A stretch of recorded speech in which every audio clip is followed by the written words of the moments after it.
continuación, la entrevista con Raúl Valladares.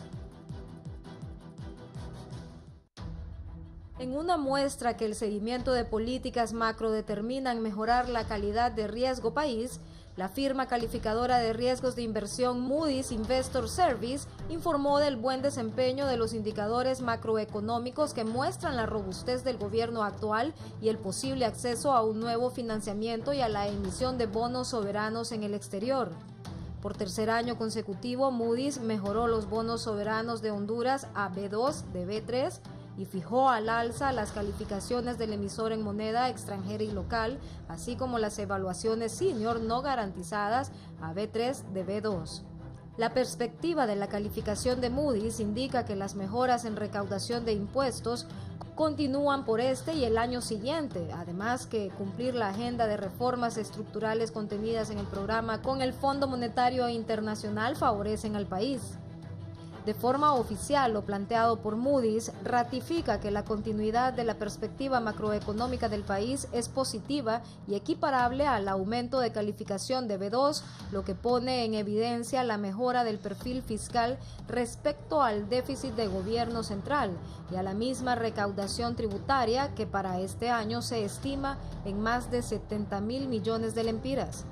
No obstante lo anterior, el Consejo Hondureño de la Empresa Privada y la Asociación Nacional de Industriales, ANDI, insisten en derogar la tasa de 1.5% sobre el capital acumulado, mientras las micro, medianas y pequeñas demandan financiamiento y tasas de interés asequibles y las amas de casa que el dinero ajuste para cubrir la canasta básica familiar. Los emprendedores nacionales aseguran que calificación de Moody's debe constituir una especie de compromiso social para alcanzar mejores resultados. Algunos economistas sostienen que la solidez de las cifras macro abren una ventana para que la ciudadanía sienta que el logro del marco general sea traducido a menor costo de vida y proyecciones de mejora a corto plazo. El techo de bonos de largo plazo en moneda extranjera aumentaron para el país de BA3 a B2. El techo de depósitos en moneda extranjera aumentó de B3 a CAA1, mientras que el límite de bonos y depósitos de moneda local aumentó de BA2 a B2. Los techos del país a corto plazo de bonos y depósitos en moneda extranjera permanecen sin cambio notable. Los déficits fiscales para este año y el próximo serán un poco más altos que en el 2016, a 0,4% del Producto Interno Bruto, de manera que el gobierno pueda incrementar el gasto en infraestructura, pero todavía permanecer significativamente más abajo del 4,1% del Producto Interno Bruto, media para la calificación B1. Un rápido y sostenible crecimiento del Producto Interno Bruto en apoyo a reducir la deuda del gobierno puede resultar en una calificación positiva o negativa si la política futura y el comportamiento estatal son inconsistentes con acuerdos institucionales y detiene el progreso de la consolidación fiscal y retraso en tendencias positivas de años recientes. Para el foro La Entrevista, Diana Escalante y Leila Bendaña.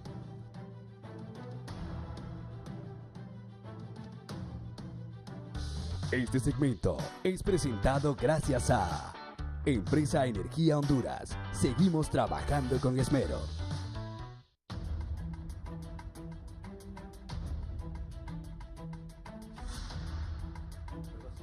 Buenos días, bienvenidos a la entrevista de Canal 11. Hoy tengo la grata compañía del ministro Wilfredo Cerrato, jefe del Gabinete Económico del Gobierno. Raúl, un placer estar aquí de nuevo. Motahuense como yo. Sufrido por el domingo, y pero todos somos motahuenses. Es cierto. El presidente del Banco Central de Honduras, don Manuel Bautista.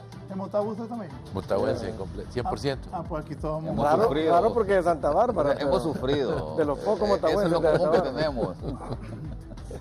Y Julio Raudales, Julio. Gusto, Raúl. Presidente del Colegio de Economistas. Honduras ha recibido buenas calificaciones económicas. ¿Qué es una calificadora de riesgo y para qué sirve? Empecemos con don Will. Sí, gracias, Raúl. Bueno, cuando Honduras o un país decide contratar deuda en el exterior, en el mercado de bonos soberanos, uno de los requisitos que debe de cumplir es al menos tener 2 calificaciones de 2 firmas independientes especializadas en este tema. Normalmente conocemos 3, Standard & Poor's, Moody's y Fitch. Cuando en el 2013 salimos a colocar deuda en el mercado internacional, hay que reconocerlo que la situación era muy difícil. La deuda, ya no había espacio para contratar más deuda local, había, la verdad, falta de confianza de la banca local. Las tasas de intereses rondaban 15% y te prestaban a 3 años. Hoy si colocamos a 3 años, pagamos 7.8, ¿verdad? Casi la mitad. Entonces, al ir a ese mercado tuvimos que contratar a estas calificadoras para que evaluaran el riesgo país de Honduras. Y evalúan tres áreas: la parte macroeconómica, la parte de fortalecimiento de las instituciones y la parte del clima político. Es así como contratamos a Standard & Poor's y Moody's para que evaluaran a Honduras. Las calificaciones en ese momento no eran nada ni por cerca de lo que hoy tenemos. Incluso cuando colocamos ese primer bono, Raúl, a Honduras le costó pagar una prima de alrededor de 6.3%. Cuando uno va y coloca dinero, esa prima se le suma a la tasa que se pagan por los bonos del Tesoro. En ese tiempo los bonos del Tesoro se pagaban a 2.20 y había que agregarle una prima de 6 algo y al final nos costó 8.75. Hemos venido haciendo evaluaciones cada año porque Honduras, aunque haya colocado una sola vez, tiene que cumplir con esas evaluaciones. Pero ha sido muy oportuno porque, gracias a Dios, en este gobierno del presidente Hernández se tomaron decisiones contundentes, se armó un equipo convencido de que teníamos que resolver este tema económico, fiscal, monetario, y es así como cada año estamos siendo evaluados. Y en los últimos 2 años, Moody's, como pocas veces ha pasado, ha elevado la calificación del país. Venimos de una calificación de B3 a B2 el año pasado y ahora de B2 a B1. Entonces, al final esas calificadoras miden, Raúl, el tema macroeconómico, fortalecimiento de las instituciones, ambiente político, y te sirve para que el país pueda accesar a recursos en el exterior y también, como lo decía un representante de uno de los bancos el día de ayer, para que el sector privado también pueda accesar a recursos para financiar proyectos de inversión significativamente grandes. Y cuando la calificación es buena, como se ha venido dando, esa prima de riesgo que viene pagando Honduras se va reduciendo. Por ejemplo, en menos de 4 años, desde diciembre del 2013 a septiembre del 2017, el riesgo país ha bajado 55%. Si lo representamos como una tasa, estamos hablando de entre 6.3 a 2.90. Honduras llegó a su nivel histórico más bajo el 12 de septiembre, cuando la prima de riesgo país fue de 2.90. Y fue después de todas estas acciones que se han venido dando, la publicación del programa monetario del Banco Central a mitad de año, donde se pronostica un mayor crecimiento económico, una menor inflación, luego de las noticias de la 6ª revisión del FMI y luego de la noticia de la evaluación de Moody's. Todas estas cosas en el mercado se palpan y Honduras llegó a ese nivel histórico más bajo de 2.9. Presidente del Banco Central, don Manuel Bautista, ¿qué piensa usted? ¿Cómo está la situación económica? Pues consideramos de que la economía ha ido evolucionando satisfactoriamente. Si nosotros vemos de cómo venía creciendo la economía, ya que en los años, cuando entró el gobierno, el crecimiento fue apenas de un 3.1 y que venía también de un crecimiento mucho menor en el 2013, que fue de un 2.8%.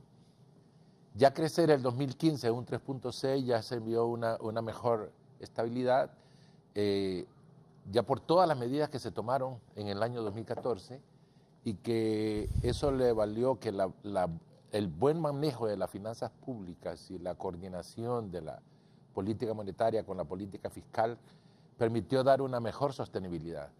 Esto hizo que el 2016 también creciéramos en un 3.6% y que para este año ya la perspectiva es mucho mejor. Si nosotros vemos el IMAE, el Índice Mensual de Actividad Económica, a julio de este año, ya estamos creciendo, según el Índice Mensual de Actividad Económica, en un 5.2%, que es superior al 3.3% que teníamos en el mismo periodo del año pasado. Los sectores que están creciendo en una buena forma es agricultura, ¿verdad? Que el IMAE nos muestra un crecimiento de 9.9%, superior al 4.9% del año pasado. Ya manufactura también, que venía creciendo alrededor de un 2%, está repuntando en un 5.9%. Construcción. Y los otros sectores siguen manteniendo un crecimiento muy aceptable. Y ahora vemos que también las minas y canteras, que después de 5 años negativos, ¿verdad?, de caída, vemos que vamos a este año ya tener un crecimiento. Todo esto está abonado porque para crecer en un país se requiere también inversión. Y la inversión viene del ahorro, tanto del ahorro nacional como del ahorro externo. El ahorro nacional ha seguido evolucionando satisfactoriamente. Vemos cómo también la inversión privada y la inversión pública sigue creciendo y se está recuperando lo que es la inversión extranjera, ¿verdad? Entonces, vemos una evolución bastante aceptable y que ha habido una verdadera sostenibilidad. Usted decía, bueno, ¿qué es lo que permiten estas calificadoras? ¿Qué es lo que califican también estas calificadoras? Como bien lo decía el señor ministro. Miran todo lo que es el ambiente de manejo de las finanzas públicas, el crecimiento económico, ven las relaciones internacionales, ven el mercado nacional y ven todo el ambiente social del país. Y se mira que vamos por una tendencia bastante aceptable, muy buena, y esto permite que en la evaluación que ellos hacen, tanto como lo hizo Standard & Poor's, como lo ha hecho Moody's este año, ambas calificadoras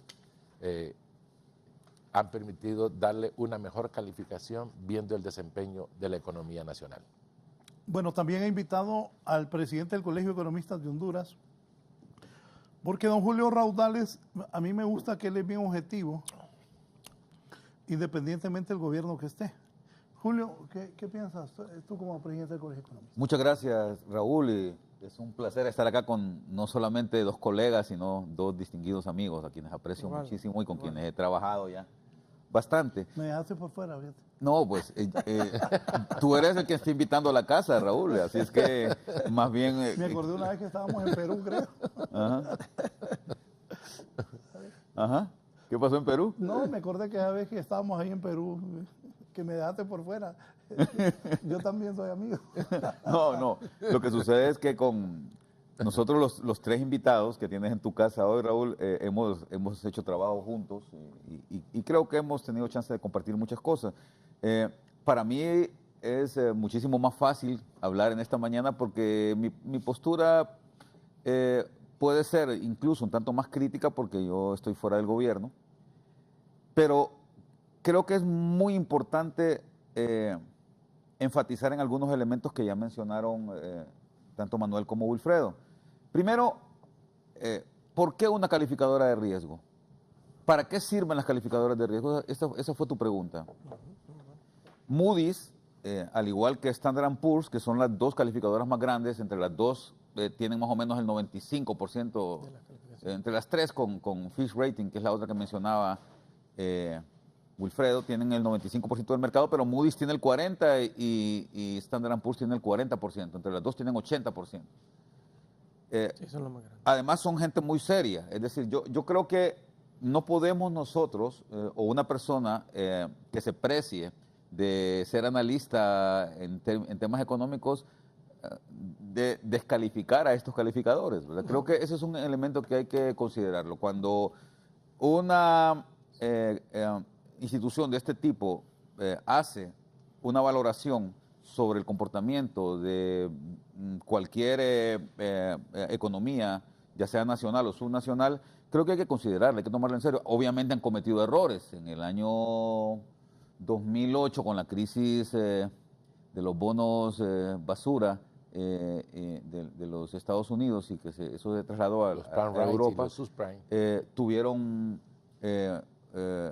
hubo algunos errores que se cometieron, sobre todo en Portugal, ¿verdad? Y esto provocó un problema grande en la Unión Europea. Pero eso no quiere decir, o eso no demerita la calificación y el buen uso que estos evaluadores hacen de las economías nacionales. En ese sentido, también hay que valorar un elemento importante. Honduras nunca había utilizado este tipo de calificadoras hasta hace poco tiempo, hasta que, y tengo que, no porque esté enfrente acá compartiendo plató conmigo, pero tengo que destacar que el ministro Cerrato fue la primera persona que se preocupó en el país porque una calificadora de riesgo viniera a Honduras. Eso es algo similar a lo que hizo Marlon Escoto, y tengo que destacarlo también en el Ministerio de Educación. Nunca el Ministerio de Educación de Honduras y nunca un ministro de Educación se había preocupado porque Honduras hiciera test internacionales de desempeño de los estudiantes. Correcto. Claro, porque tenían miedo de que saliera un mal calificado. Y definitivamente Honduras, en el caso de educación, para hacer el símil, cuando hace el test de PISA sale pésimamente evaluado, ¿verdad? Sí. Pero yo creo que es una forma honesta de definir dónde estamos, Raúl. Y cuando Wilfredo Cerrato, como ministro de Finanzas, solicita que venga una calificadora acá al país, que creo que la primera fue Moody's, ¿no? ¿O fue Standard & Poor's? Standard & Poor's. Creo que fue la primera, fue Sí, Standard & Poor's. Y sale nuestra calificación, como ya mencionó él, salimos con una prima de riesgo país sumamente elevada. 6.5. Una de las más elevadas de Latinoamérica. Sí. Y eso podía parecer, en términos de los medios de comunicación, una cuestión muy vergonzosa. Así es. Lo que se ha observado en los últimos 4 años es que definitivamente el hecho de estar haciendo estas evaluaciones año con año nos ha permitido ver en qué cosas podemos mejorar, Raúl. Hay muchos elementos que tienen que ver con el riesgo país. Cuando tú miras cuánto tiene que pagar Honduras por un bono, y no estoy hablando solo del gobierno, ojo, porque estos elementos también tienen que ver con el tema privado. Los inversionistas privados también van al mercado de capitales internacional a endeudarse para poder hacer crecer sus empresas. Entonces, cuando tú ves en qué consiste el nivel de deuda o el precio de una deuda que algún inversionista privado o público quiere obtener fuera de aquí del país, se considera primero la tasa de interés internacional. En este caso puede ser la tasa LIBOR, que es una tasa que utiliza, que está en Inglaterra y que se utiliza internacionalmente para medir cuánto es la tasa de interés mundial, o puede ser la tasa de los bonos del Tesoro de los Estados Unidos, que anda más o menos se mueve más o menos entre 1.5 y 2.5%. Son tasas muy bajas de interés. Pero a eso tienes que sumarle el nivel de inflación internacional y una prima por riesgo país. Esa prima es la que se define a través de 3 elementos fundamentales que ya los mencionó Wilfredo Cerrato. Uno es el manejo macroeconómico que se hace del país, otro es el nivel de cómo se maneja la gobernabilidad en ese país, si no es un país muy desordenado, si no hay tomas, ¿verdad? Si las leyes se cumplen adecuadamente, ¿verdad? Y otros elementos. En el caso de Honduras, entonces, evidentemente, y de acuerdo a lo que estableció Moody's en esta calificación, y lo mismo hizo Standard & Poor's hace algunos meses, dijeron que esta mejora que se da en el caso de Moody's de B2 a B1 y que pasa de positivo a estable, dice que se da fundamentalmente por el manejo macroeconómico. O sea, en lo que realmente hemos mejorado los hondureños en estos 4 años en que ya llevamos haciendo estas calificaciones es en el manejo macroeconómico. ¿Por qué? Porque los ingresos del Estado, los ingresos del gobierno han mejorado y el gasto público ha disminuido. Hay algunos otros elementos y evidentemente el nivel en el que nos encontramos ahorita de riesgo país, todavía no podemos decir que sea un nivel positivo, Raúl. No podemos decir que el valor de nuestros bonos va a ser como el valor que obtienen países como Finlandia o como Estados Unidos o en el caso de Latinoamérica, Chile y Uruguay, ¿verdad? Pero creo que lo que sí vale la pena destacar es que hay un elemento que es fundamental, y ya lo mencionó el presidente del Banco Central también, y es que los indicadores de corto plazo macroeconómicos han mostrado una mejora. Todavía hay muchísimos retos en ese sentido, porque quienes hemos estudiado un poco de crecimiento económico, tenemos que aceptar, Raúl, que si bien es cierto, como ya lo mencionaba Manuel, hemos pasado de crecer del 2.8%, luego 3.1%, luego 3.5%, después 3.8% y ahora la perspectiva actual es que vamos a crecer posiblemente 4.1%, lo cual es atípico. Honduras, cuando tú mides el crecimiento económico de Honduras desde el año 60 para acá, el promedio de crecimiento es de 3%. Honduras crece a un 3% y si a eso le resta la tasa de crecimiento poblacional, que anda más o menos en 1.8% en promedio, ¿verdad? Estás teniendo un crecimiento de apenas un 1% en promedio desde el año 60 para acá. Un 1%, eso no es crecer, ¿verdad? Un país como Chile, por ejemplo, tuvo tasas de crecimiento entre 1950 y el año 73 del 2.2%. Del año 73 al año 90 tuvo tasas de crecimiento del 4.5% en promedio. Y del 90 para acá ha tenido tasas de crecimiento del 5%. Un país, para que pueda reducir su pobreza, que en este momento en el caso de Honduras es de 70%, para poder reducirla de manera sostenible tiene que crecer por lo menos 10 o 15 años a un promedio como el que señaló Manuel que podemos tener este año, entre 4 y 5%. Si nosotros crecemos entre 4 y 5%, pero 15 años seguidos, nuestro nivel de pobreza y nuestro bienestar se va a elevar significativamente. Entonces, lo importante de esto, Wilfredo, Manuel, es que ya que se dio este paso, ya que tenemos estos resultados, los mismos puedan ser sostenibles en el largo plazo. El crecimiento económico no se puede medir en 1 o 2 años. El crecimiento económico tiene que ser sostenible durante por lo menos 10 o 15 años para que pueda tener un sentido. En Honduras lo logramos, yo creo que con buen tino, entre el 2004 y el 2007. Y yo quiero aclarar muy bien eso y decirlo claramente porque hay que ser objetivos, Raúl, como bien lo dijiste.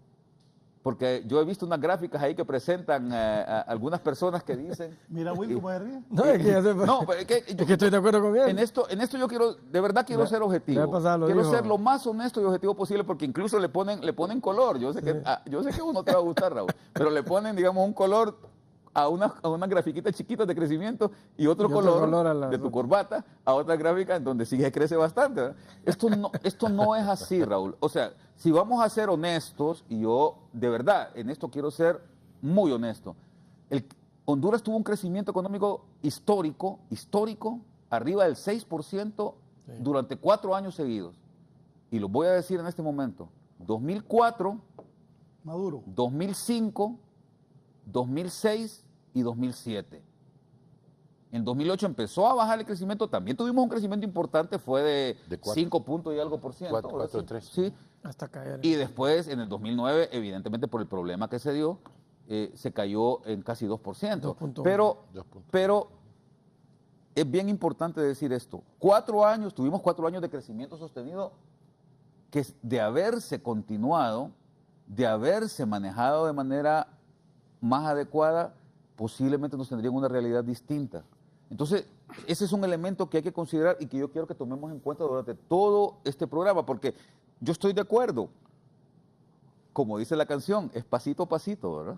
Es despacito, pero pasito a pasito de forma sostenida. No es que vamos a estar bien 3 años, 4 años y después vamos a tener un desorden político acá nuevamente y vamos a volver a caer en la misma porque entonces no ganamos nada. De nada sirvió que hayamos crecido 4 años seguidos, Raúl, arriba del 6%, 2004, 2005, 2006 y 2007, si después por una crisis política, ¿verdad?, en la que todos fuimos culpables y todo el mundo tiene una cuota de responsabilidad, retrocedimos todo lo que habíamos ganado, ¿verdad?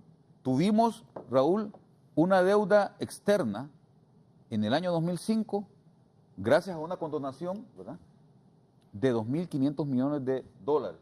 Y en este momento estamos con una deuda externa bastante más elevada, ¿verdad?, cercana a los 9.000 millones de dólares. Entonces, Externa e interna. sí, ya, la deuda total. Bueno, en aquel tiempo la deuda interna era de apenas 30 era millones. bien pequeña. Sí, era una No, cosita. y en eso de la deuda, el licenciado, es que antes del 2004, ¿verdad?, la deuda era 130% del Producto Interno Es Bruto. correcto. No, y además, y yo, fíjate antes que- de la condonación, ya- que ya- la condonación se logró en abril del 2005. Sí. ¿Verdad? Ya que Que lo está- alcanzamos el punto de culminación y los Así primeros es. desembolsos los tuvimos en junio y septiembre de ese ya año. que lo está diciendo Manuel, y eso es muy cierto, ¿verdad? Más allá del tema de cuánto representa la deuda en términos del Producto Interno Bruto, porque a mí nunca me ha gustado ese tipo de medición, porque es medir peras con manzanas, ¿verdad? El Producto Interno Bruto es un flujo y la deuda es un stock, y usted no puede revolver esas dos cosas. Lo que sí se debe hacer es medir cuánto de mi presupuesto, por ejemplo, que es un flujo, yo utilizo para pagar deuda. para pagar deuda. Y Lo que eso, en el caso, fíjate, antes del 2005, Wilfredo, antes de que nos condonaran la deuda, era el 70%. Sí. Lo que se utilizaba, el 70% del presupuesto, solo nos quedaba el 30% para gastos. Eso era terrible, ¿verdad? Entonces, yo creo que es bien importante puntualizar en esto, porque a veces no aprendemos de la historia. Fíjate, Manuel, que los mexicanos, por ejemplo, en el año 88 tenían pagaban prácticamente el 80% de su presupuesto lo utilizaban para pagar deuda. Y lo que hizo el presidente de aquel tiempo, Carlos Salinas de Gortari, fue privatizar un montón de empresas estatales, que habían como 700 empresas estatales en México, las privatizó casi todas, pero con el dinero de la privatización pagó toda la deuda y dejó al país desendeudado. Nosotros tuvimos más suerte que los mexicanos, porque nosotros no tuvimos que vender nada, simplemente la deuda nos la condonaron, nos la perdonaron. Pero ¿qué pasó? En poco tiempo volvimos a quedar en lo mismo. Y la crisis, eso es lo que señalaba Wilfredo, la crisis del 2009 provocó que el endeudamiento público subiera de una manera muy escandalosa, y eso es lo que hay que tratar de evitar. Mi llamado en esta mañana es entonces, estamos bien, vamos caminando, como dice la canción, pasito a pasito, no retrocedamos, porque sería lo peor que podría pasar al país. Este programa lo pensé desde el viernes. Pensé traer al presidente del Banco Central, don Manuel Bautista, y al ministro de Finanzas, y pensé traer a Julio para que hubiese un balance. Tengo 3 personalidades de la economía aquí. 2 empresarios me están escribiendo. Uno me dice: buen día, hubiese llamado Bueno de Pino, saludo a Hugo, que es mi amigo, ya que sinceramente no le creo al ministro de Finanzas y al presidente del Banco Central, considerando, 1, evaluación institucional y ambiente político sin palabras. ¿Y qué pasó con la corrupción? ¿Acaso no es un indicador? Déficit del PIB versus presupuesto nos lleva un endeudamiento bárbaro, llegando actualmente a 15.000 millones de dólares. ¿Cuándo se va a reflejar el supuesto crecimiento económico en el 70% de pobres Honduras? Es don Adonai García Castro. Que diga el amigo cuánto es el endeudamiento.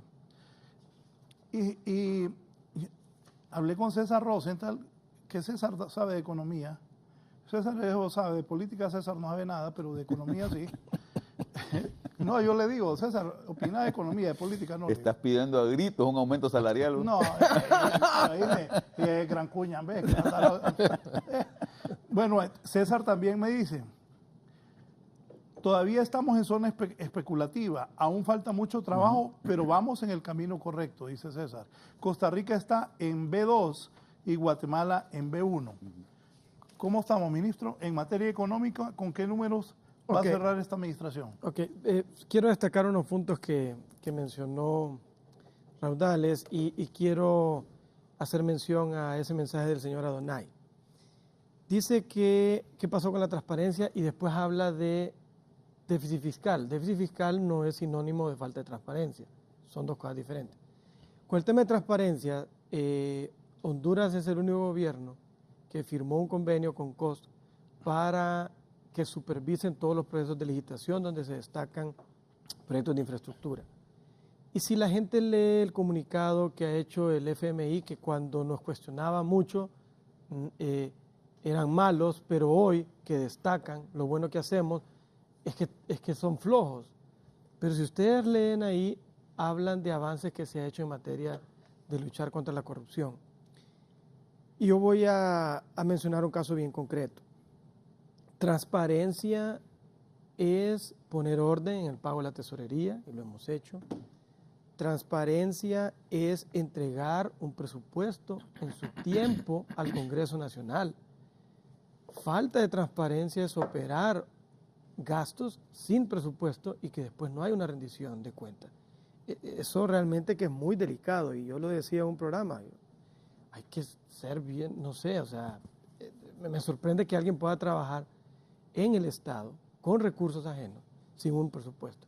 Y aquí lo hemos trabajado, he tenido la oportunidad de presentar 6 proyectos al Congreso, recién llegado en el 2012 y este último en el 2017. Y todo lo hemos hecho con mucha responsabilidad y en su debido tiempo. Y la deuda son 10.200 millones de dólares, no son casi 15.000, porque hablar de 15 contra 10 es un 50% más. Entonces hay que mencionar el dato correcto. Decía Julio que sí, no era fácil traer una calificadora de riesgo cuando uno no está bien. Por otro lado, lo que no se mide no se corrige y lo que no se corrige no se mejora, y por eso es bueno estar en constante medición. Moody's en el 2014 nos dio B3 con perspectiva estable, o sea, no miraba que podíamos mejorar. En el 2014 fue eso, en el 2015 solo nos mejoró la perspectiva. Siempre nos mantuvo con B3 y dijo, bueno, yo creo que ustedes ya en el 2015 podrían, el siguiente año, mejorar. En el 2016 nos mejora de B3 a B2, pero no solo nos mejora, sino que nos dice de un solo, ustedes pueden seguir creciendo o mejorando, que es la calificación que hoy nos da. Decía, muy interesante la observación de Julio sobre la relación deuda-PIB, y es cierto, cuando miramos Japón con relaciones deuda-PIB de casi 100, 200%. Estados Unidos, y uno mira Honduras con 40%, entonces estoy de acuerdo que se debe de medir el servicio de deuda sobre los ingresos. Y en el 2017 nosotros tenemos 15%, ¿verdad? Vamos a tener un pico de un 25% allá por el 2024 y después se vuelve a estabilizar entre 15 y 20%. Quiere decir que del 100% de nuestros ingresos, hoy 15 lempiras por cada 100 se utilizan para pagar la cuota de deuda. Lo que decía don Manuel, mira qué interesante, Raúl, cómo el sector agrícola ha crecido. Nosotros mirábamos un sector totalmente deprimido, el sector agrícola.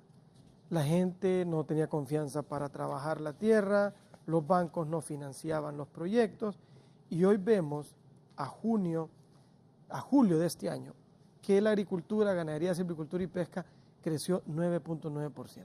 Sí, ahí está el café, pero también están otras actividades.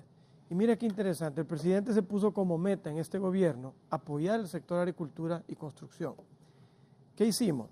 Del impuesto sobre venta que se recauda, del aumento que hubo de 3%, 1.500 millones se ponen en el fideicomiso de reactivación del sector agrícola, a tasas de 7.25 lempiras, 7.25% en lempiras, menos de la mitad de lo que normalmente le presta un banco.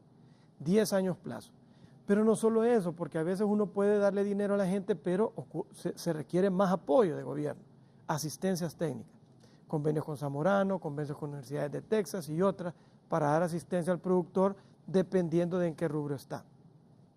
Después dijimos, todo aquel que siembre, que sea como requisito, que tiene que tener un sistema de riego, para que no dependa de la lluvia que cae, sino que le vamos a poner en su financiamiento el sistema de riego también, financiado a largo plazo. Pero no nos quedamos ahí porque, ok, tiene dinero, tiene asistencia técnica, tiene riego, sabe producir, pero falta lo más importante, ¿a quién le va a vender? Entonces hemos hecho cadenas productivas donde hemos integrado al productor con el comprador. Entonces le decimos, tome el dinero barato, tome la asistencia técnica, tome el sistema de riego y aquí le traigo quien le va a comprar. Y aparte el gobierno, con fondos no reembolsables, ha hecho algunas inversiones en reservorios de agua para poder suministrar agua a varias manzanas de producción. Sobre estas calificaciones, Raúl, yo sí creo que el otro año va a ser muy interesante en el aumento de la inversión, llámese nacional o extranjera. De nuevo, yo antes iba como inversionista y pedía prestado dinero para invertir en Honduras y me costaba 6.5% de prima. Hoy voy y me cuesta 2.90. Esos son 3.6% menos. En una operación de 50 millones de dólares que yo pida prestado, me estaría ahorrando al año 2 millones de dólares, lo que podría ser mi rentabilidad.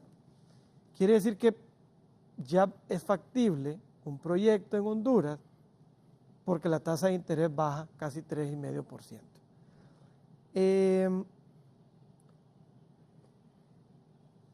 Agradezco a Julio que reconoce que estas son empresas serias. Estoy de acuerdo que también han tenido sus errores, pero miren qué interesante todo lo que ha pasado este año.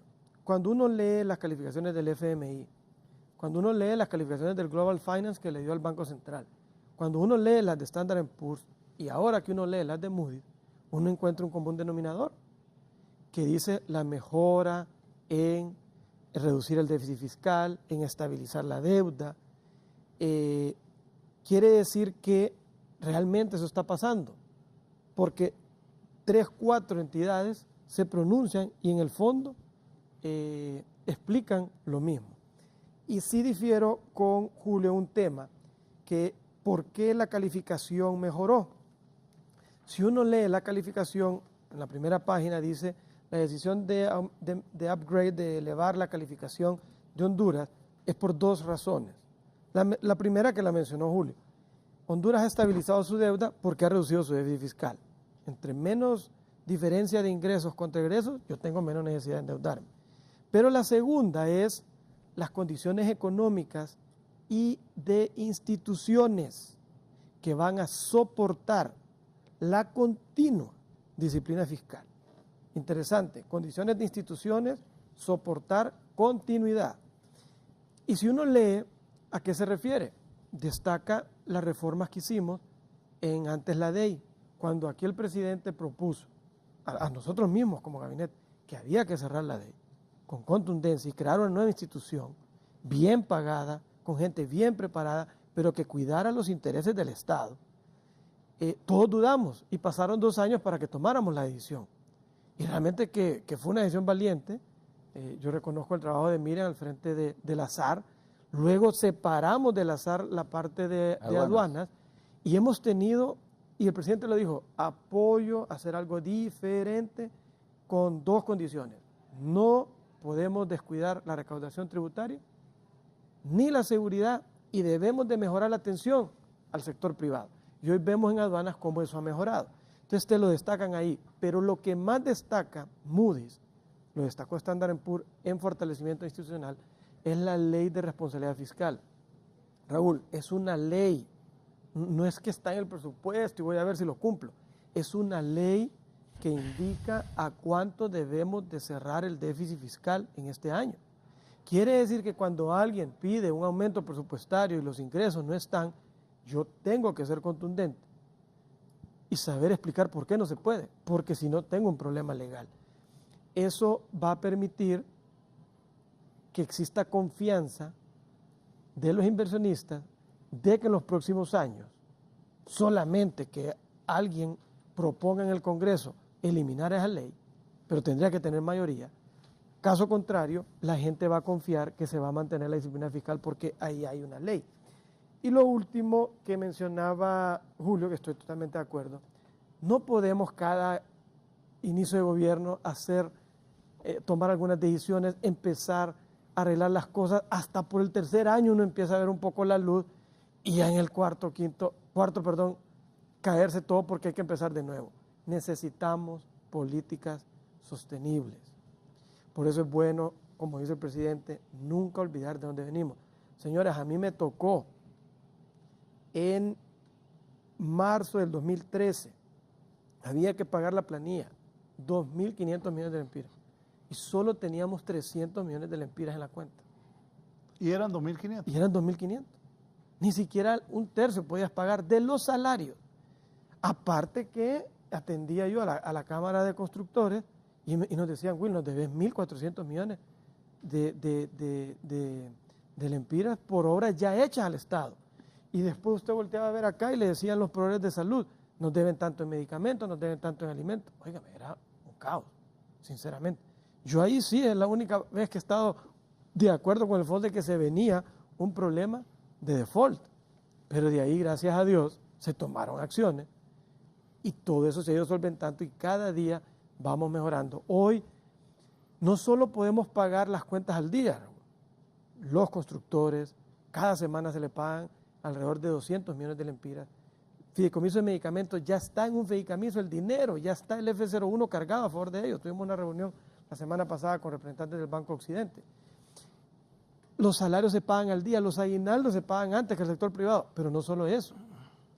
Tuvimos la oportunidad de aumentar 800 lempiras el año anterior y 1.000 lempiras en este mes de septiembre a los empleados públicos. Teníamos 6 años de no dar un aumento y realmente que era meritorio.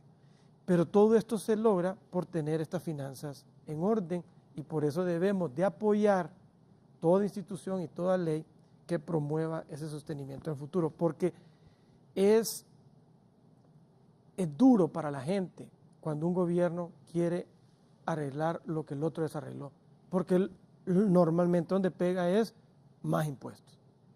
Y gracias a Dios, después de la reforma fiscal del 2013, en este gobierno no se ha tenido que crear más impuestos.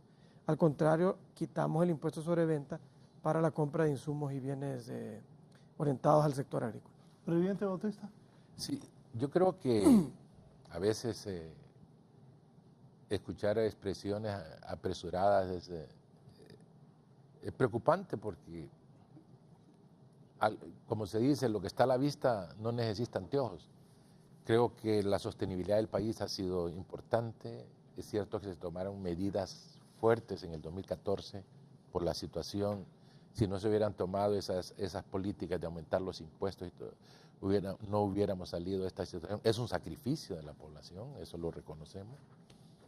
Y creo que es bien importante ver que una vez que esto se vuelva a nivelar, esperamos nosotros que en el futuro este déficit fiscal, y por eso es importante la ley de responsabilidad fiscal, donde se establece de que a partir del año 2019, el déficit del sector público no financiero será de 1%. Ya se establece por ley.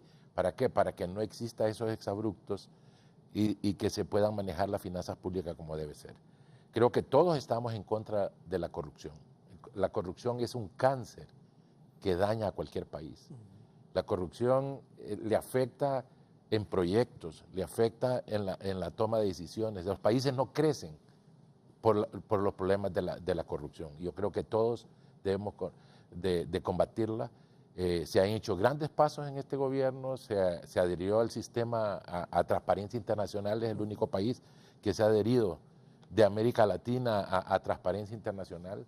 Se unió a esta fundación COS para ver todos los procesos de compras, cómo deben de hacerse de la mejor manera. Se han establecido fideicomisos. Y yo creo que el control que ha existido del gasto dentro de las instituciones, especialmente en compra de bienes y servicios, ha sido importante. Por eso es que la finanza, el déficit se puede ser más controlado. Es cierto que ha habido impuestos, pero también ha habido la buena administración del gasto. Yo creo que las personas pueden ver, las cifras no las inventamos nosotros, las cifras son recogidas de las actividades que hacen todas las instituciones públicas y privadas del país, y eso es lo que reflejan las cifras del Banco Central. Nosotros no podemos nunca inventar un dato, tenemos que ser muy objetivos, porque siempre que salimos con una información tenemos que ser lo más objetivos posible, porque eso es lo que le ayuda a las personas a tomar las decisiones correctas. Y eso tenemos una responsabilidad bastante fuerte de que la información que nosotros recabamos es la información y la evaluamos antes de trasladársela a las personas, porque si nosotros damos un dato que no es correcto, las personas pueden tomar una decisión incorrecta. Entonces, la objetividad del Banco Central, el profesionalismo que el Banco Central ha formado, la estructura que ha formado de investigación ha sido completamente importante y se ha mantenido en el tiempo. Por eso las cifras son bastante confiables y creemos que así debe de continuar. En cuanto a lo que decía el del indicador deuda-PIB, ¿por qué es importante el indicador deuda-PIB y por qué se utiliza mucho? Porque el PIB demuestra también el crecimiento económico. Y si hay crecimiento económico, demuestra también si hay mayores niveles de generación de impuestos. Si la economía no crece, no hay más impuestos. Y si usted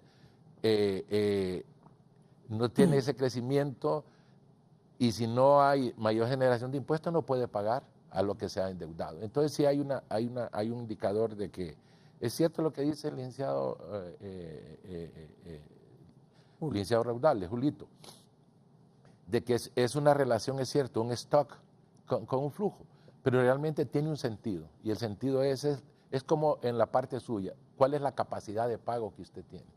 Usted entonces analiza una deuda que tiene con su ingreso, ¿no? Entonces por eso es que se ve por ese lado.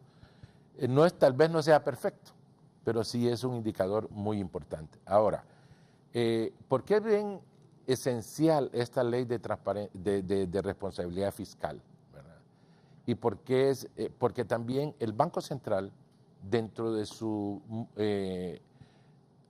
evolución y adaptándose a las mejores prácticas de política monetaria, el Banco Central tiene un plan de modernización para alcanzar un esquema de política monetaria de metas de inflación en el futuro, y requiere para que ese esquema de metas de inflación, ¿qué significa tener un esquema de metas de inflación? Que yo en mi perspectiva determino cuál es la inflación que de acuerdo al entorno económico puedo alcanzar y quiero alcanzar. Y a eso enfilo mi política monetaria. Pero debo de tener, por el otro lado, una política fiscal verdaderamente consistente. Y por eso la ley de responsabilidad fiscal va a permitirle al Banco Central desarrollar una política monetaria verdaderamente consistente, porque sé que en el otro lado el déficit fiscal del sector público no financiero no va a ser mayor del 1%. Entonces, todo eso me permite tener un mecanismo completo y que en el futuro el Banco Central va a decir, nuestra meta de inflación del año va a ser 3% y va a enfilar todos sus instrumentos de política monetaria y coordinado con la política fiscal para que la inflación no supere el 3% al final del año. Y así va a ir el banco dando mayor estabilidad, mayor fortaleza, y eso es lo que hace este proceso. Yo creo que todo lo que se hace y lo que se busca realmente como funcionarios públicos que somos responsables es buscar los mejores estratos de nivel de bienestar social en el país. Y eso debe ser el objetivo de nosotros y ese es el objetivo que tenemos, y por eso es que los diseños de las políticas y la coordinación y la institucionalidad del país debe ser consistente y debe manejarse de la mejor manera posible. Voy a hacer una pausa, pero me dicen, Lic, pregúntele a Lic Julio, estime cuánto será la deuda del país en 4 años más si seguimos así. Que hable de la tasa de endeudamiento.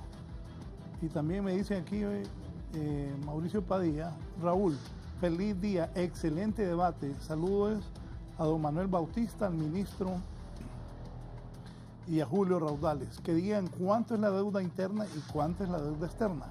Cuánto es la deuda en los famosos bonos del Estado. Cuánto es la deuda adquirida en estos 8 años. Una pausa y continuamos.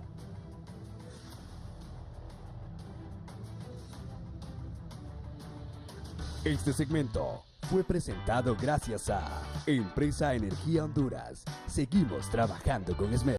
Del presupuesto nacional, es más importante el gasto. Eso creo que lo decía Milton Friedman, ¿verdad? La deuda no es tan importante, lo más importante es el gasto. O sea, lo importante no es que un banco, Raúl, te dé 500,000 lempiras ahorita, o de una tarjeta de crédito ¿Y qué vas a ir de a hacer 30,000 con dólares, ¿verdad? El tema es en qué lo vas a gastar. Porque eso es lo que va a definir si tu deuda va a ser sostenible o no. Si tú gastas tu financiamiento en algo cuyos flujos te permitan tener un mejor nivel de vida en el futuro, porque, porque la deuda tiene que ver con el futuro. Claro. Uno se endeuda pensando en el futuro. Entonces, si los flujos de bienestar o los flujos de rentabilidad, si lo quieres ver en términos monetarios, son superiores a lo que tú podrías obtener por tu trabajo en el futuro, entonces la deuda está bien gastada. Si no es así, si a ti te dan una tarjeta de crédito con 30,000 dólares y tú te dedicas a ir allá a Bora Bora o a Hawái, ¿verdad? Y la pasas muy bien y te compras un carrazo y te dedicas a eso, definitivamente tu futuro no es bonancible. Entonces, ese es un elemento importante. Ahora, yo quisiera también referirme a algo que mencionaba el ministro Cerrato.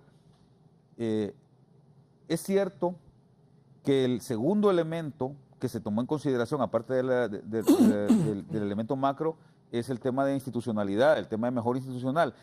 Pero quiero decirte, Will, que siempre son cuestiones ligadas al tema macroeconómico, ¿verdad? Y ahí, evidentemente, repito, no podemos desconocer. Y en el caso del servicio de administración de rentas, de verdad que es bastante positivo, que de verdad causa alivio el hecho de que poco a poco la institucionalidad del país vaya mejorando. Sí. Hace 20, 30 años, Manuel, de verdad, la única institución de este país que era seria, que yo te lo puedo decir, yo trabajé en finanzas desde 1989 y yo siempre lo dije y nunca lo he dejado de repetir. La única institución que desde que se fundó ha mantenido un carácter técnico, con un escalonamiento adecuado. Y como me decía el otro día Héctor Méndez Cálix, aquí en esta institución sube el que estudia, el que aprende.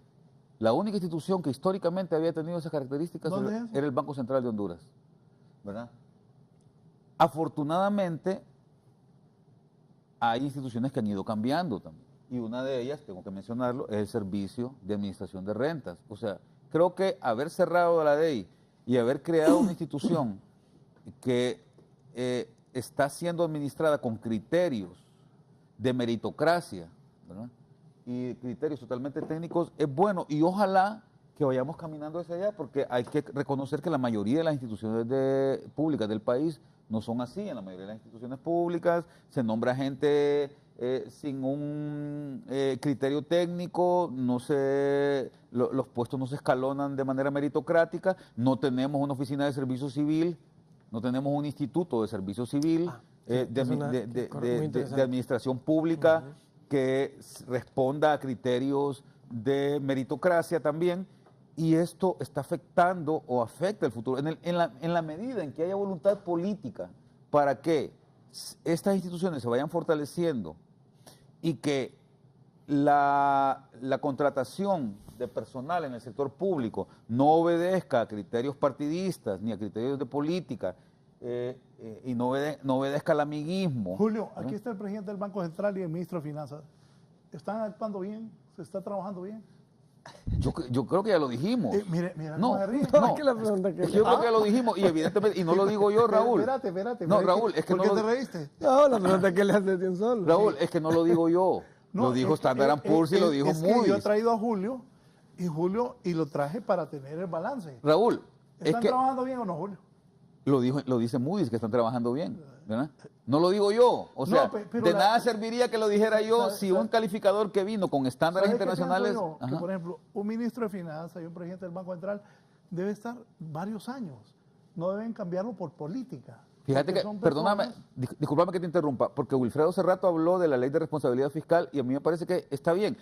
Y ese es el otro elemento que yo quería mencionar. El tercer elemento que yo quería mencionar era ese, porque Wilfredo habló sobre la ley de responsabilidad fiscal.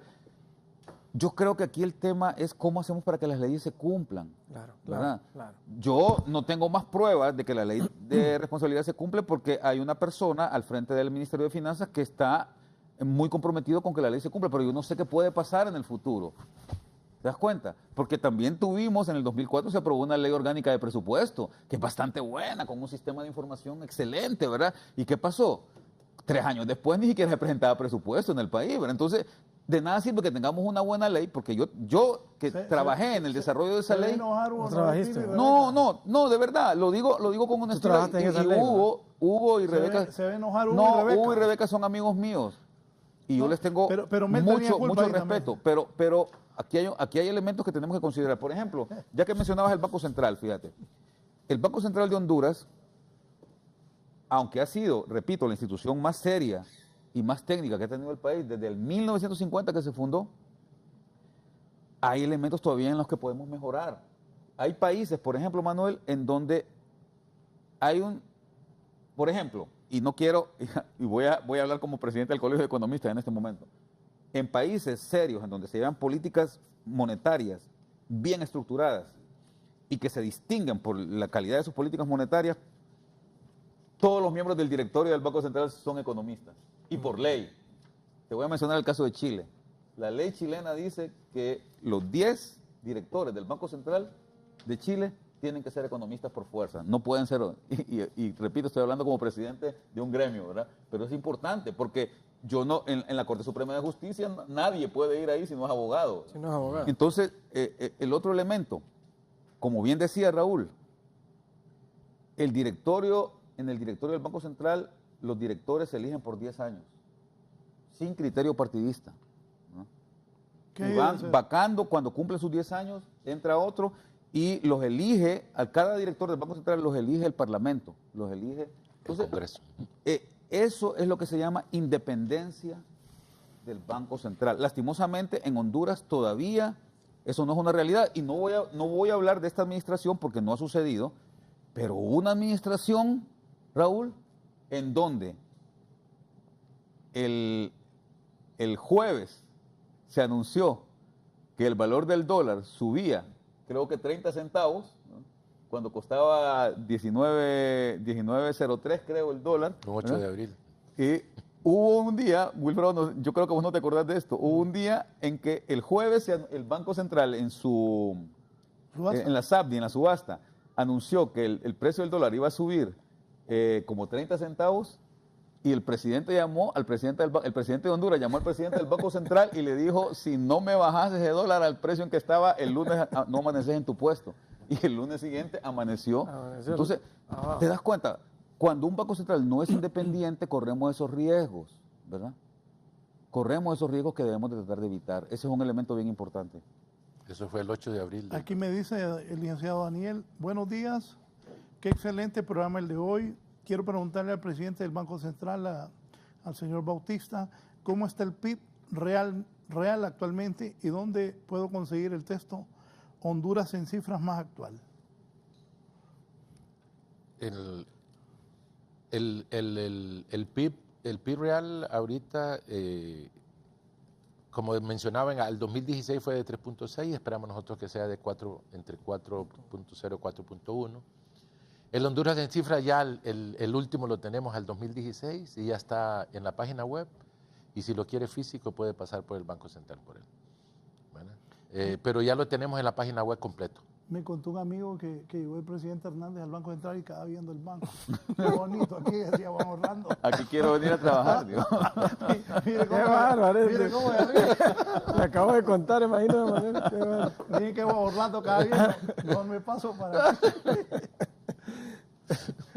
Ahí se manejan muchas decisiones con responsabilidad. Raúl, si me permite. Sí, claro, pero contestar una solo pregunta. quiero decirle algo. Los sectores populares cuestionan que las cifras macroeconómicas no se reflejan en la economía familiar. ¿Cómo se interpreta eso? Le contesto esa, solo quiero responder cuando le dijeron cuál es la deuda. Deuda externa del sector público no financiero, 6.875 millones de dólares, deuda interna 2.486, más o menos 9.400. 70% deuda externa, 30% deuda interna. Pero mire qué interesante. La deuda externa cuesta 3.77% de interés promedio. Y el 90% de la deuda externa, si quitamos los bonos soberanos, por requisito de los bancos, no la puede usar usted para el gasto corriente, sino para inversión en infraestructura, carreteras, inversión en programas sociales, inversión en el sector eléctrico. ¿Cómo no voy a tomar yo una deuda a 3.77%? A 20, 30, hasta 40 años plazo. Es como lo decía Julio, yo no puedo comprar una casa al contado, tengo que ir a financiarme. Y de mi ingreso yo amortizo para pagar mi casa, pero ya dejo un patrimonio del cual yo me aprovecho y mis hijos también. Deuda interna. La deuda interna tenía un costo en el 2013, Raúl, de 11.20% de tasa de interés promedio en Empira. La hemos logrado bajar en 9.90. Yo no sé si pueden ver esta gráfica, si se va a notar. Enfócala ahí. A 3 años plazo nos cobraban 13% y miren cómo ha bajado hasta pagar 7.85. A 5 años plazo nos cobraban 14 y hemos logrado estabilizarla en 9. A 7 años plazo nos cobraban 15 y lo logramos estabilizar en 10. No había interés de los bancos de comprar bonos a 10 años, ahora sí a 10.45. Hagamos un cálculo bien sencillo, Raúl. Si yo debo 2.500 millones de dólares de deuda interna y lo pongo en lempiras, serán más o menos 55.000 millones de lempiras. Hoy estamos pagando 1.3% menos que lo que pagábamos en el 2013. Si yo multiplico esos 55.000 millones de lempiras por 1.3%, son 759 millones de lempiras que hoy ahorramos al gobierno, al Estado, en intereses por tener las finanzas en orden, por lograr la confianza de los bancos que le dicen, vaya pues ya no te cobro 15, te cobro 7, ya no te cobro 14, te cobro 9, ya no te cobro 15, te cobro tanto. ¿Okay? ¿Tenemos credibilidad internacional? Aquí lo local, aquí lo demuestra, e internacional, llegando al récord histórico de riesgo país de 2.9 el 12 de septiembre en el mercado de bonos soberanos. Y antes de contestar la otra pregunta, como lo mencionaba, de 100 lempiras tengo que agarrar 15 lempiras para pagar la cuota del mes del Estado. De nuevo, no hay que ir a endeudarse. Si nos vamos a endeudar para pagar salarios, sinceramente que estaríamos mal. Debemos de ser inteligentes y saber en qué endeudarnos. Debemos de cruzar la información con Banco Central y qué sectores son los que más generan empleo, los que más impacto al crecimiento económico tiene. Y el gobierno debe dar un empujón por ahí. Carreteras, mejora la productividad de mis exportaciones, mis importaciones, mejora el transporte de la gente sale más, consume más turismo, más transporte de mercadería, menos gasto de fletes. Todo eso lo debemos de orientar. Y con la pregunta que usted me hacía, si al final nos sumamos lo micro, no vamos a dar con lo macro. Aquí es un tema que debemos de reconocer de esas diferencias que existen entre los más pobres y los más ricos. Porque cuando en un país se está dando oportunidades de crecer y de hacer nuevos negocios, pues la oportunidad no es para todos por igual, ¿verdad? Entonces debemos de lograr cerrar esa brecha. Por eso unos critican que es campaña, pero a pesar de que, y lo voy a ser sincero, que la universidad no le enseña mucho de ese tema a uno, el tema social hay que prestarle atención. De nada sirve tener buenos números si uno no se ocupa como gobierno de un sector de la gente que no ha tenido oportunidad. Y eso es lo que hacemos con alrededor de 2.500, 5.000, casi el 50%. ¿Cuánto invierten en los programas sociales para la gente? Mire qué interesante, nosotros nos pusimos un techo mínimo por año de 9.500 millones de lempiras para programas sociales. Claro que ahí está también reactivación del sector agrícola y los bonos que damos para la gente que gana hasta 4 salarios mínimos para que puedan comprar una casa, bonos que van de entre 60.000 a 90.000. ¿Cuánto me dijo? ¿9.000? 9.500. Es un objetivo que tenemos. ¿Qué piensa de eso, Julio? Gracias por darme la palabra. Mira, voy a decir dos cosas con respecto a lo que decía Wilfredo.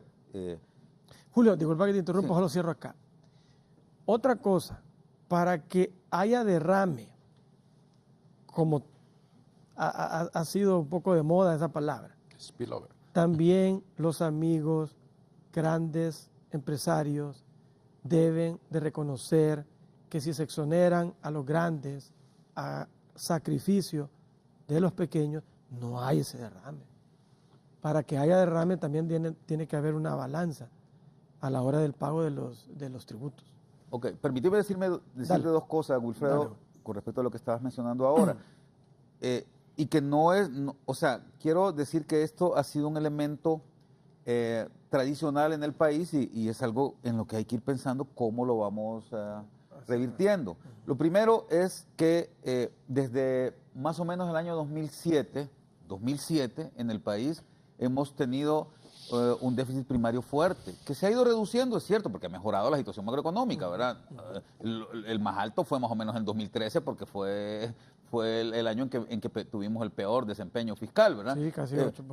Pero el problema, y Wilfredo mencionaba que los bancos externos no te dan crédito si no es para inversión. Entonces, cuando tenés un déficit primario, es decir, unos gastos corrientes mayores a tus ingresos corrientes,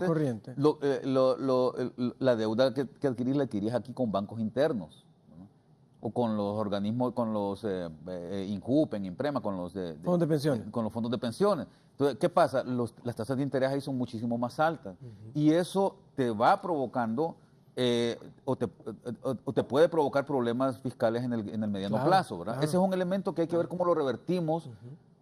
Afortunadamente creo que el hecho de tener una instancia recaudadora de tributos fortalecida técnicamente y que se preocupe por mejorar la base impositiva y no tanto por subir los impuestos es importante. Es correcto. ¿Verdad? Ahora, el otro elemento que hablaba de la pobreza y lo que decía el televidente, que me parece que es una pregunta importantísima y es la que todo el mundo se hace. A mí, ¿de qué me sirve que macroeconómicamente estemos bien y que nos digan que 4.1 crecimos 6 o 8 o 10 si no lo puedo reflejar yo en mi bienestar? Mira, en Honduras hemos tenido una estructura económica errónea desde hace bastante tiempo. O sea, esto no es nuevo. Yo pienso, Raúl, que desde que volvimos a la democracia en los años 80, se ha intentado, cuando uno hace un análisis económico de toda esta franja de tiempo, desde el 82 para acá, han habido intentos de las distintas administraciones por cambiar esto, pero pienso que los instrumentos que se utilizan son los equivocados. A nosotros nos enseñan y la práctica, la experiencia le ha enseñado al mundo que el ser humano funciona a base de incentivos. O sea, no es llevándole una tortilla a la gente, no es llevándole un bono a la gente que de verdad le vas a cambiar la vida. Yo sé que es importante, yo sé que no puedes dejar a la gente que está en extrema pobreza por fuera. Él habló de 9.000 millones. Sí, exactamente. Entonces, sociales. mira, yo te lo digo porque ese ha sido mi ámbito de trabajo desde hace mucho tiempo. Y desde el 2001 para acá, el gasto social ha crecido mucho más alto. Fíjate bien, el gasto social en Honduras ha crecido a una tasa más alta que el resto del gasto público. Y eso puede parecer bueno. El Banco Mundial ve los números y dice, fantástico, ¿verdad? Porque el gasto social crece más que el resto del gasto. Además, el gasto social en Honduras ha crecido más rápido que en el resto de Centroamérica, por lo menos. Es decir, a nosotros hemos hecho crecer nuestro gasto en educación, nuestro gasto en salud y nuestro gasto en protección social más rápido que Costa Rica, que Nicaragua y que Guatemala y que todos los otros países de Centroamérica. Bautista, ¿qué piensa de lo que Perdón, está diciendo? solo termino. Lo que sucede es que los indicadores nos muestran, Raúl, que la pobreza en Honduras se ha costado más disminuirla que en el resto de los países de Centroamérica. Entonces, ¿cómo es que hemos aumentado el gasto social y la pobreza ha disminuido de manera más lenta que en el resto de Centroamérica? Eso es lo que dicen los números. Entonces, la respuesta es que no estamos utilizando los instrumentos de gasto social adecuados, no estamos dándole los incentivos a la gente de forma adecuada y creo que eso es algo en lo que deberíamos ir pensando ya como país. Por eso es que nosotros en el Colegio de Economistas y un grupo de personas, incluido mis amigos Hugo y Rebeca, estamos trabajando para que se pueda hacer un pacto fiscal en el país porque es necesario y yo creo que es bien importante, Wilfredo, Manuel, que de verdad empecemos a ver de qué forma debe de hacerse este gasto para que de verdad tenga un impacto, porque en 15 años, por lo menos, desde el 2001 para acá, no ha tenido un efecto. La pobreza sigue siendo muy dura de bajar y la desigualdad ha aumentado. Nosotros tenemos que tener conciencia de que realmente el nivel de pobreza de nosotros se elevó demasiado. Es decir, los niveles de desnutrición, los niveles de analfabetismo y las condiciones en que vive la gente han sido paupérrimas.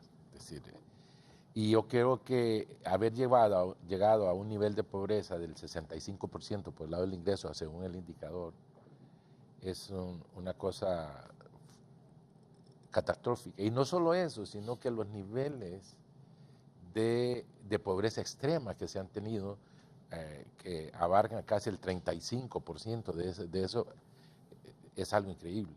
Entonces, ese nivel de pobreza ya está dado, es decir, y hay que poder establecer los mecanismos como esas personas que están en ese nivel de pobreza, que alguna de ellas ya usted no las puede sacar. Es decir, Sobre y usted, todo la pobreza extrema. La pobreza extrema es difícil, entonces usted tiene que darle los mecanismos y la forma de cómo ayudar a esa gente para que por lo menos subsista y sacarla lentamente de esos lugares, porque es bastante. Y eso es lo que han hecho estos programas. Por ejemplo, el programa de vida es cómo llevarle a esto, porque es cierto, transformar la educación, pero hay gente que ya está en un problema.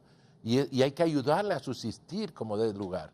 Por eso son importantes este tipo de ayuda directamente a este tipo de personas y buscar el mecanismo cómo se les saca de ese nivel de pobreza. Nosotros vemos que el gobierno interesado en esto ha creado un indicador, el indicador multisectorial multidimensional de pobreza, que es, si nosotros lo comparamos con el otro nivel de pobreza por el lado del ingreso, y viendo la comparación de los cálculos, en estos tres años se ha visto de que se ha reducido la pobreza. Con el índice ese de multisectorial, se ve de que la pobreza ha disminuido en 3.5%, y por el lado del otro ha disminuido en 4.4%. Es decir, es cierto que ha disminuido, pero no es lo que nosotros deseamos. No es suficiente. Hay que hacer más. Hay que llevar, ya no hay que pensar en la merienda escolar, hay que pensar ya en el desayuno escolar, en el almuerzo escolar. Ya tenemos que ir trasladándonos a otro mecanismo para poder sacar a estas personas e instruirlas y prepararlas verdaderamente desde preescolar, la parte de primaria y secundaria. Hay un gran trabajo que hay que hacer ahí, y yo creo que es importante. Ustedes hablaban del spillover, del derramamiento. Del trickle down. ¿Verdad? El derramamiento. Todo el mundo se pregunta, bueno, si la economía crece, yo no siento que estoy bien, ¿verdad? ¿Cómo es? Lo que sucede es, ¿qué es lo que pasa? No todos los sectores crecen de igual manera. No todos los sectores, nosotros quisiéramos que todos los sectores crecieran de igual manera, que tuviéramos ese impulso. Que por eso es bueno, perdón, don Manuel, que el sector agricultura y construcción hoy sí estén entonces, sí, porque son los que más trabajo tienen. Claro. Los que más trabajo generan. ¿Por qué nos alegramos nosotros de estas cifras? Es correcto. Agricultura, según el IMAE, 9.9 ya creciendo. Imagínese, el que más crece. ¿Verdad? El que más creciendo, porque son los que más empleo generan. Es correcto. ¿Verdad? El manufactura. La agricultura es lo que más genera empleo en estos momentos. Así es, manufactura. Y construcción. Construcción. Entonces, si nosotros impulsamos eso, si nosotros mirábamos, por ejemplo, en ese índice, solo con ese índice, ese 3.5% de crecimiento, ya tenemos cerca de 200,000 personas que las estoy sacando fuera de la pobreza. Entonces, claro, nosotros quisiéramos que eso fuera más acelerado. Tenemos que crecer más y sostenidamente, es importante. Sostenidamente. ¿Verdad? Porque a medida que vamos creciendo, como bien lo explicaba el licenciado Raudales, si nosotros vamos creciendo sostenidamente más, entonces el derramamiento es mucho mejor, ¿verdad? Porque no solo podemos nosotros ayudar a través de los impuestos. El pagar los impuestos es importante, porque eso es un acto de corrupción también. No pagar impuestos es un acto de corrupción. Sí. Cuando yo evado, cuando yo digo no pago, eso es un acto de corrupción. Y eso se evalúa también. Entonces, en un país que ¿cómo nosotros compartimos la riqueza? ¿Cómo compartimos la riqueza? Cuando pagamos impuestos. ¿Qué otra manera es distribución de la riqueza cuando generamos las mayores oportunidades de empleo. Eso es distribución de la riqueza también. Por eso el papel, nosotros tenemos, como decimos, una economía de mercado. La economía de mercado es una economía mixta. ¿Por qué se llama economía mixta? Porque tiene dos sectores importantes, el sector público y el sector privado. Y el sector público y el sector privado deben de trabajar al unísono. El sector público debe ser el auditor de lo que hace el sector privado. Y el sector privado debe ser el auditor de lo que hace el sector público. Pero al mismo tiempo, en el hecho de que sean auditores uno del otro, no quiere decir que van a tener políticas coherentes. Cuando estos dos sectores se ponen de acuerdo, y como se ha hecho en estos momentos, poner de acuerdo eso, la economía crece mejor. Miren los países de Europa, ¿verdad? ¿Cuáles son los países que más han crecido? Los que tienen economía de mercado, ¿verdad? Y los sectores se ponen de acuerdo, dice, donde va a entrar el sector privado, el sector gobierno se detiene. Si yo voy a hacer este tipo de construcción acá y necesito una carretera, y se ponen de acuerdo, entonces el gobierno hace la carretera y el sector privado hace todas las demás construcciones, hoteles, empresas y todo lo demás. Se ponen de acuerdo ¿para qué? Para ir impulsando. Por eso la inversión del sector público es importante y la orientación que dé el sector público al sector privado hacia dónde debemos de conducirnos y que va a tener las mejores alternativas, porque uno tiene que mejorar en eso también. Nosotros hemos ido avanzando, pero nos falta mucho. Por ejemplo, en creación de empresas. Nosotros tenemos que mejorar aún más en la creación de empresas. No tiene que haber para crear una empresa no tengo que esperar 2 meses. ¿Verdad? ¿Cuál es el futuro económico de Honduras? El futuro económico de Honduras va a depender mucho, ¿verdad?, de las autoridades que tenga y de las decisiones que tenga. Yo creo que las decisiones, el futuro de Honduras, nosotros tenemos unas expectativas increíbles para crecer. Así es. Tenemos una posición estratégica fundamental. Tenemos una diversidad de lo que es de parte de clima, de recursos también. Y tenemos que utilizarlas de la mejor manera. Y la orientación de la parte pública debe ser fundamental. Es decir, usted no puede cambiar las reglas un día sí y otro no. Usted tiene que poner reglas normales e irlas mejorando cada vez. ¿Para qué? Para que el inversor sepa, ¿verdad?, sepa a qué atenerse. ¿Cuáles son los países que crecen en el mundo? Los que tienen las mejores países que tienen la mejor impartición de justicia. ¿Por qué es eso? Porque el sector compensador de todo sistema, ¿verdad?, en un sistema debe tener usted pesos y contrapesos, y el que tiene el mejor contrapeso de todo es la parte judicial. Si usted llega a tener una parte judicial verdaderamente independiente y que se genere la justicia en todo por parte de todos los jueces. Por eso a mí me alegró mucho ahorita que ya se nombraron los jueces anticorrupción, ¿verdad? Eso es un paso trascendental para enfrentar directamente los niveles de corrupción en el país. Yo creo que es un paso, y debemos de seguir en eso.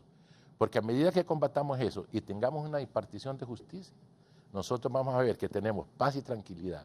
Y para que haya inversión, tenemos que tener paz y tranquilidad y leyes justas y transparentes para todo el mundo las conozca, porque tanto el inversionista como el empleador, el que emplea, el que ofrece su fuerza de trabajo debe conocer todas las condiciones de obligaciones y derechos que tiene dentro de una sociedad para poder ir avanzando. Que tenemos perspectivas mejores, creo que vamos para hacia perspectivas mejores. El país está en este momento, el país se encuentra en la mejor posición para hacer un despegue económico fundamental. Gracias a don Manuel Bautista, presidente del Banco Central de Honduras. ¿Qué dice el presidente del Colegio Económico? Yo creo que el futuro del país está muy ligado a la voluntad política de generar cambios en los elementos que requieren de una mayor presencia para lograr estabilidad y generar confianza, sobre todo para los inversionistas en el país. También debe haber una voluntad política clara para dirigir la inversión en el país hacia los elementos que generan más rentabilidad a los sectores sociales, es decir, tener un crecimiento económico de base amplia. Como hemos venido hasta ahora, Raúl, yo siento decirte que a mi juicio no se ha logrado que el crecimiento económico de verdad beneficie a las personas que tienen menos posibilidades. Cuando uno, porque Manuel utilizó muchísimo el índice mensual de actividad económica, evidentemente lo que se ve, y eso es positivo, es que la agricultura y los sectores que generan más empleo están teniendo más actividad, pero ¿quién tiene más rentabilidad? ¿Quién se hace más rico con el crecimiento económico? Cuando vemos las cifras también, que también provee el Banco Central, vemos que son sectores más pequeños que generan menos empleo, como telecomunicaciones, como el sector financiero, como el mismo sector de generación eléctrica, quienes están generando mayor rentabilidad, que al final también es una forma de medir el Producto Interno Bruto. Entonces, es necesario hacer un recambio, generar incentivos adecuados para que estos sectores, que son los que Manuel mencionó y que están más activos ahora, como construcción, como agricultura, también sean los que tienen más rentabilidad. Mientras eso no se dé, difícilmente el crecimiento económico se va a traducir en bienestar para la mayoría de la gente. Gracias, Julio. Un gusto. Ministro, con usted cerramos. Sí, gracias. Bueno, como decía don Manuel, en menos de 4 años el gobierno cuenta con recursos, el gobierno cuenta con controles de gasto, el gobierno cuenta y deja proyectos continuos de inversión, no solo del lado de la infraestructura, sino del tema social, ¿no?, que ha sido muy importante para el presidente. Hoy Honduras es visto con menos riesgo, por ende hay más confianza y por ende el costo del dinero es menor. Y cuando el costo del dinero es menor, se logra lo que decía Julio, que proyectos que antes no eran rentables hoy puedan ser rentables y puedan seguir creciendo, porque generan una rentabilidad porque su costo de financiamiento es menor. Sí estoy de acuerdo con lo que dijo Manuel, las bases están hechas. Una cosa... Solo depende de las nuevas autoridades darle continuidad a esto o votarlo. El dólar se ha mantenido. ¿Sí? Sí. Ese es un punto, porque yo siempre me fijo en eso. 0.5 de apreciación. Se ha ¿verdad, mantenido el dólar. Sí, tenemos un 0.5% de apreciación 5%, pero más bien se ha comparado, apreciado. que es alrededor de 12 centavos, ¿verdad? Y eso ha sido la incidencia en mayor porcentaje por los diferenciales de tipos de inflación de los principales socios comerciales, como México, que se revaluó fuertemente, Guatemala, que se ha revaluado, los países del euro, ¿verdad?, se han revaluado, la zona Pero del también euro. la entrada de remesas importante que ha habido este año. Sí. Cuenta. No, ha venido, sí.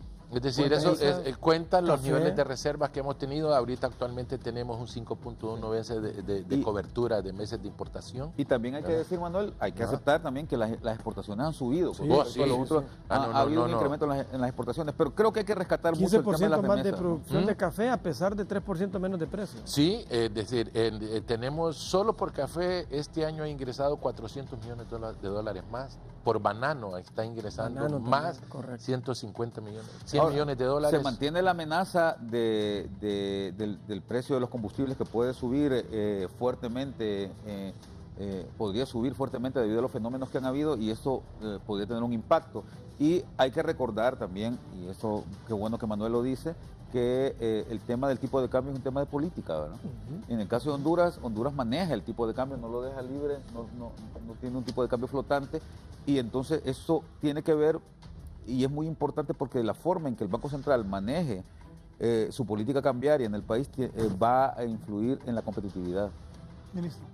No, gracias Raúl por el espacio, y como te decía, en menos de 4 años el gobierno del presidente Hernández ha sentado las bases para un orden fiscal, para seguir atendiendo a la gente, más infraestructura, atraer más inversión a través de la confianza que se ha ganado. Así que dependerá de las nuevas autoridades que esto no se tire al traste, sino que más bien se dé continuidad, porque tenemos una gran oportunidad del despegue, como decía don Manuel. Bien, agradezco a don Manuel Bautista, presidente del Banco Central, a don Wilfredo Cerrato, jefe del Gabinete Económico, y a don Julio Raudales, presidente del Colegio de Economistas. Antes de retirarme, quiero patentar mis muestras de pesar. Hace unos minutos, la dama Alicia García de Reina, esposa del abogado Jorge Arturo Reina, ha fallecido. A mi amigo Jorge Arturo Reina Idiáquez, mi más sentido pésame, al igual que a Jorge y a Carlos Eduardo, mis amigos personales. Los acompañamos.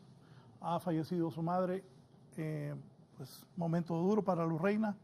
La señora Alicia García de Reina ha muerto hace unos minutos. Nuestro más sentido pésame. Sí. Abran la toma, por favor. Nuestro más sentido pésame. Sí.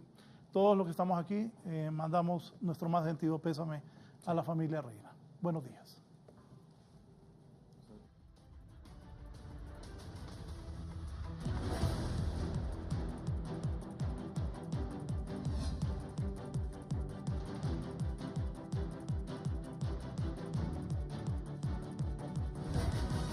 Desde Tegucigalpa, Honduras, esto es La Entrevista con Raúl Valladares.